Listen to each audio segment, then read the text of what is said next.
Good morning, folks. We've got to peek in on the lithosphere, atmosphere, and a distant star, but we'll begin, as always, with our own. Doesn't look like much here, and so we go to spaceweathernews.com. Even without any sunspots or solar flares, there are features worth noting on the disk, like the coronal holes, the thin plasma filament behind the northern opening, and then two smaller coronal holes behind and south of it. The filament is wide but not very tight or showing much activity, and we also have to monitor those incoming filaments from the LEM. Without any sunspots, the filaments are the only eruptive potential. Then we come back to the coronal holes. Their intense solar wind is mostly streaming north of us. The two smaller dark openings a bit south incoming don't have an easy road to Earth either. The coronal magnetic fields have not been opening up for the transequatorial spot, no evidence of it being open.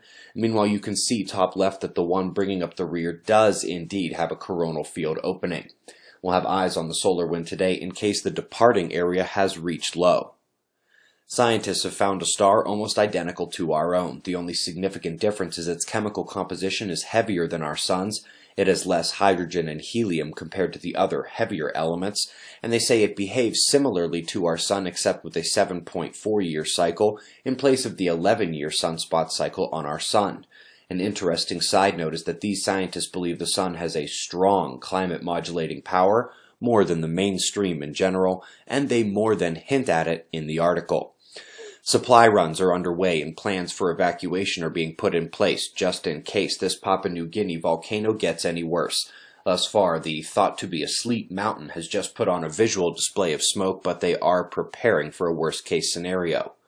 For those braving the cold in the eastern U.S., bad news. Right after Grayson finally gets out of Canada, the jet stream is going to dip again, and while we won't be too upset about it here out west as our drought gets some relief, back east it's going to get even colder for much of the region. Let's take a quick look at ocean temperatures. First, we're going to note the La Niña yellow line of cooler water in the central Pacific. It is set in nicely now. And then let's go find the opposite anomaly. Between Australia and Indonesia is the heat. This energy could spawn a cyclone quickly and at very least represents the energy waiting to unleash the southern monsoons for the latter half of their wet season there. There are only 9 days left to reserve your hotel room at the discounted rate for Observing the Frontier 2018. Time to make plans on hanging out with us in the desert. Website members, your first 3 deeper looks are already out this year. We've got your Fly on the Wall podcast coming up in a few hours.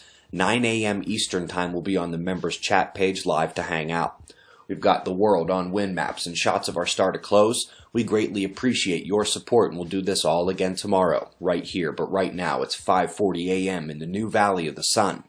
Eyes open, no fear. Be safe, everyone.